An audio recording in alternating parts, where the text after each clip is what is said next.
ബാലരാമപുരത്തെ ഗോപൻ സ്വാമിയുടെ കല്ലറ ഉടൻ പൊളിക്കേണ്ട എന്ന തീരുമാനത്തിലേക്ക് എത്തുന്നു. അന്തിമ തീരുമാനം അറിയിക്കും വരെ നടപടിക്രമം നിർത്തിവെക്കാൻ കലക്ടർ നിർദ്ദേശം നൽകി. സംഘർഷ സാധ്യത കണക്കിലെടുത്താണ് തീരുമാനം. കുടുംബവും ഹൈന്ദവ സംഘടനകളും പ്രതിഷേധവുമായി രംഗത്തെത്തുകയായിരുന്നു. തുടർ ചർച്ചകൾക്കായി പോലീസ് മക്കളെ നെയ്യാറ്റിൻകര സ്റ്റേഷനിലേക്ക് വിളിപ്പിച്ചിരിക്കുന്നു. കല്ലറ പൊടിക്കണമെന്നാവശ്യപ്പെട്ട് നാട്ടുകാരും പ്രതിഷേധിച്ചിരിക്കുകയാണ്.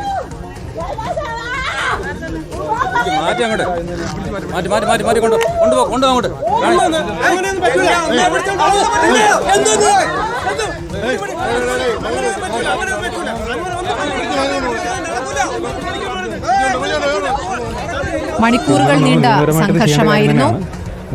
പക്ഷേ ഇപ്പം ചെറിയ നിങ്ങൾ കണ്ടാണ് ചെറിയൊരു ടെൻഷൻ ബിൽഡപ്പ് ആയിട്ടുണ്ട്. അപ്പം നമുക്കൊന്ന് ഡിഫ്യൂസ് ചെയ്യേണ്ട ആവശ്യമുണ്ട്. അപ്പം നമ്മൾ എന്തായാലും എക്സ്ഹ്യൂമേഷനുള്ള ഉത്തരവായിട്ടുണ്ട്. ബാക്കി കാര്യങ്ങൾ നമ്മളൊന്ന് സംസാരിച്ചിട്ട് നമ്മൾ പറയാം, ഡിസിഷൻ അറിയിക്കും. ഇപ്പം പ്രസന്റ്ലി ഇല്ല, പക്ഷെ അത് ചെയ്യേണ്ട ആവശ്യമാണ്. നമുക്കത് ബോധ്യപ്പെട്ടിട്ടുണ്ട്. നിയമപരമായി ചെയ്യാനല്ലേ പറ്റൂല്ലേ? നിയമപരമായിട്ട് നമുക്ക് ചെയ്തേ പറ്റൂ. നമ്മൾ ബാക്കി കാര്യങ്ങളൊന്നും നോക്കിയിട്ടല്ലോ. ഒരു അസ്വാഭാവിക മരണം ഉണ്ടെങ്കിൽ നമുക്കത് ചെയ്തേ പറ്റൂ. അപ്പോൾ അതിന്റെ അടിസ്ഥാനത്തിൽ ചെയ്യേണ്ടത് തന്നെയാണ്. അപ്പം മറ്റ് ടെൻഷനുകൾ നീക്കി അല്ലെങ്കിൽ മറ്റൊരു തീരുമാനം എടുത്തതിന് ശേഷം അല്ലേ ഇവിടെ നോക്കണല്ലോ. നമുക്ക് ഒരു എല്ലാ കാര്യങ്ങളും നോക്കണല്ലോ. പക്ഷെ ഇൻവെസ്റ്റിഗേഷന്റെ ഭാഗമായിട്ട് ഇത് ചെയ്യേണ്ട കാര്യം തന്നെയാണ്. അപ്പോൾ അതിൽ ലീഗൽ കാര്യങ്ങൾ മാത്രം ബേസ് ചെയ്തിട്ടാണ്, മറ്റു കാര്യങ്ങളൊന്നും നോക്കിയിട്ടല്ല നമ്മുടെ ഉത്തരവുള്ളൂ. ഇനിയിപ്പോൾ ഇവരോട് സംസാരിക്കോ, കുടുംബത്തിനോടുകൂടി സംസാരിക്കോ? നമ്മൾ ജസ്റ്റ് ഈ ഒരു സിറ്റുവേഷൻ ഒന്ന് ഡിഫ്യൂസ് ചെയ്യാൻ വേണ്ടി സംസാരിക്കേണ്ട ആവശ്യം. Thank you. Rahees Rasheed, Sunisha Yalur, TV Prasad എന്നിവർ വിവരങ്ങളുമായി. TV പ്രസാദ്, ഇനിയിപ്പോൾ എന്ത് തുടർ ചർച്ചയാണ് നടത്താനിരിക്കുന്നത്? ഇപ്പോൾ താൽക്കാലികമായി ഈ കല്ലറ പൊളിക്കാനുള്ള തീരുമാനം മാറ്റിവെക്കുമ്പോൾ ഇനിയിപ്പോൾ നടപടികളിലേക്ക് കടക്കണമെങ്കിൽ എന്തിനാണ് കാത്തിരിക്കുന്നത്? സ്മൃതി, നിലവിലെ സാഹചര്യത്തിൽ ഇവിടെ ക്രമസമാധാന പ്രശ്നത്തിലേക്ക് ഈ വിഷയം വന്നു എന്നുള്ളതാണ് ജില്ലാ ഭരണകൂടത്തിനെയും പോലീസിനെയും അവർക്ക് എതിരായി നിൽക്കുന്ന ഒരു സാഹചര്യം എന്ന് പറയുന്നത്. അതായത് ഇവിടെ ഒരു സംഘർഷാവസ്ഥയിലേക്ക് പോയാൽ നമ്മൾ നേരത്തെ കണ്ടതുപോലെ ഹൈന്ദവ വിഭാഗത്തിൽപ്പെട്ട ഒരു വിഭാഗം സംഘടനകൾ ഇവിടെ ശക്തമായി നിലനിൽക്കുന്നുണ്ട് കുടുംബത്തിനൊപ്പം. അതായത് ഇത് കല്ലറയല്ലെന്നും ഇത് സമാധിയാണെന്നും പറയുന്ന രീതിയിലേക്ക് കുടുംബത്തിനൊപ്പം ഒരു വിഭാഗം സംഘടിക്കുന്നു എന്നുള്ളതാണ് ഇതിലെ ഏറ്റവും പ്രധാനപ്പെട്ട കാര്യം. VSDPയുടെ നേതാവ് വിഷ്ണുപുരം ചന്ദ്രശേഖരന്റെ നേതൃത്വത്തിൽ ഒരു സംഘം ഈ നടപടികളിലേക്ക് തുടങ്ങിയ പോലീസ് സംഘത്തിനെതിരെ മുദ്രാവാക്യം വിളിക്കുന്ന സ്ഥിതിയുണ്ടായി.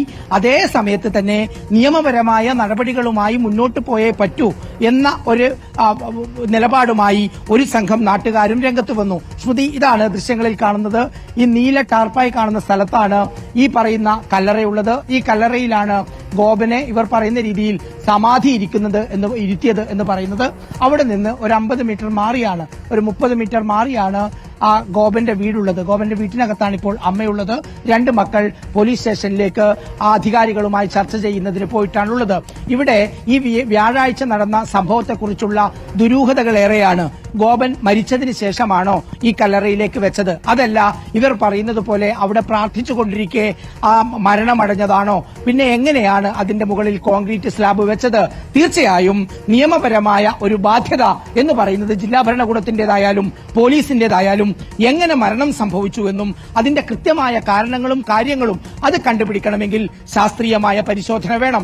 അങ്ങനെ പരിശോധന നടക്കണമെങ്കിൽ സ്വാഭാവികമായി ഫോറൻസിക് വിഭാഗത്തിന്റേതായ പോസ്റ്റ്മോർട്ടം നടക്കേണ്ടതുണ്ട്. ആ നടപടിയുടെ ഭാഗമായിട്ടാണ് നേരത്തെ പോലീസും റവന്യൂ വകുപ്പും കൊടുത്ത റിപ്പോർട്ട് പരിശോധിച്ച് ജില്ലാ കലക്ടർ അതിലൊരു തീരുമാനമെടുക്കുന്നത് കല്ലറ തുറന്ന് പരിശോധിക്കണം എന്നുള്ളത്. അങ്ങനെ പരിശോധിക്കുന്നതിന് വേണ്ടിയാണ് ഇന്ന് സബ് കലക്ടറുടെ നേതൃത്വത്തിലുള്ള പോലീസ് സംഘം, റവന്യൂ ഉദ്യോഗസ്ഥർ ഇങ്ങോട്ടേക്ക് എത്തുന്നത്. ആ സമയത്താണ് കുടുംബം ഇതിനെ എതിർത്ത് രംഗത്തേക്ക് വരികയും ചെയ്യുന്നത്. ഒരു കാരണവശാലും അത് പൊളിക്കാൻ പാടില്ല, ഇത് സമാധിയാണ്, ഭാവിയിൽ ഒരു ക്ഷേത്രമായി മാറേണ്ടതാണ്. അതുകൊണ്ട് തന്നെ തങ്ങളുടെ വിശ്വാസത്തെ ചോദ്യം ചെയ്യാൻ പാടില്ല എന്ന നിലപാട് കുടുംബം സ്വീകരിക്കുകയായിരുന്നു.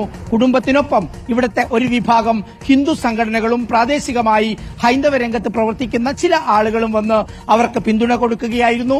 അങ്ങനെ പിന്തുണ കൊടുക്കുന്നതിനിടയിലാണ് പോലീസ് അവരുടെ നടപടികളിലേക്ക് കടന്നത്. ആ സമയത്ത് പോലീസിനെതിരെ മുദ്രാവാക്യം വിളിക്കുന്ന സ്ഥിതിയിലേക്ക് കാര്യങ്ങൾ വന്നു.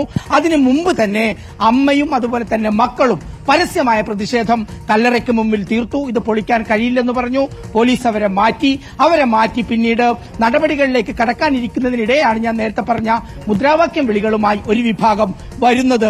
അങ്ങനെ മുദ്രാവാക്യം വിളികളുമായി വന്ന സമയത്താണ് ഒരു ക്രമസമാധാന പ്രശ്നമായി മാറിയേക്കും എന്ന സ്ഥിതിയിലേക്ക് കാര്യങ്ങൾ വന്നത്. അതേ സമയത്ത് പ്രദേശത്തെ ഒരു വിഭാഗം ആളുകൾ ഇവിടെ സംഘടിച്ചു. കല്ലറ പൊളിച്ചു നീക്കണം. കല്ലറ പൊളിച്ച് ഗോപനെ പുറത്തെടുത്ത് പോസ്റ്റ്മോർട്ടം നടത്തി എങ്ങനെയാണ് മരണം നടന്നത് എന്ന നിയമപരമായ കാര്യങ്ങളിലൂടെ മുന്നോട്ട് പോകണം എന്ന് ഒരു വിഭാഗം ഉറച്ചു പറയുകയും ചെയ്തു. ആ ഘട്ടത്തിൽ ഒരു സംഘർഷത്തിലേക്ക് നീങ്ങിയേക്കുമോ എന്ന സംശയത്തിലാണ് സബ് കളക്ടർ ഇവിടെ ഒരു തീരുമാനമെടുക്കുന്നത്. സബ് കളക്ടർ നമ്മളോട് പോകുമ്പോൾ പറഞ്ഞത് നിയമപരമായ കാര്യങ്ങൾ അത് നമുക്ക് പൂർത്തീകരിച്ചേ പറ്റൂ. പക്ഷെ നിലവിലെ ക്രമസമാധാന പ്രശ്നം അത് പരിഹരിക്കണമെങ്കിൽ കുടുംബവുമായും ബന്ധപ്പെട്ടവരുമായും ചർച്ച ചെയ്യണം.